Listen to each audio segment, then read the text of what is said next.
സമയം രാവിലെ 3:30. അപ്പൊ നമുക്കൊരു ചായ കുടിക്കാൻ പോവാന്നൊരു പൂതി തോന്നി. അങ്ങനെ ഞങ്ങൾ എല്ലാവരും കൂടെ രാവിലെ ആരും കാണാതൊക്കെ പതുക്കെ പുറത്തൊക്കെ ഇറങ്ങി ഞങ്ങൾ ട്രിവാൻഡ്രം സിറ്റിയിലൂടെ ഇങ്ങനെ പോയിക്കൊണ്ടിരിക്കുക കേട്ടോ.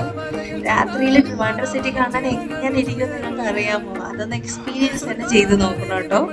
അപ്പൊ ഞങ്ങളിപ്പോ പോകാൻ പ്ലാൻ ഇട്ടിരിക്കുന്നത് ഒരു തട്ട് ദോശയും ചായയും കുടിക്കാനാണ് പ്ലാന്. അപ്പൊ 3:30-ക്കൊക്കെ ട്രിവാൻഡ്രം സിറ്റി എങ്ങനെ ഇരിക്കുമെന്ന് ഞാൻ കാണിച്ചു തരാം കേട്ടോ. ഭയങ്കര ബ്യൂട്ടിഫുൾ ആണ്, ലൈറ്റ്സ് ആയിട്ട് മൊത്തം അടിപൊളിയാണ് ട്രിവാൻഡ്രം സിറ്റി കാണാൻ. നമ്മൾ കുറച്ചുകൂടെ നേരത്തെ വരുവാണെങ്കിൽ ഇച്ചിരി കൂടെ ലൈക്ക് ഷോപ്സ് എല്ലാം ഇപ്പൊ അവൈലബിൾ ആണ്. 2 മണി 1 മണിക്കെല്ലാം ഇപ്പൊ എല്ലാ ഷോപ്പുകളും കുറേ ഷോപ്പുകൾ ഇതേപോലെ തുറന്നു വെച്ചിട്ടുണ്ടാവും കേട്ടോ.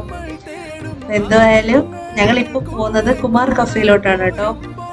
അവിടെ പോയിട്ട് നല്ല കിടിലൻ തട്ടുദോശയും നല്ല ചിക്കൻ പെരട്ടൊക്കെ കഴിച്ചു, ഒരു ചായയും കുടിച്ചിട്ട് വീട്ടിലോട്ട് പോയി.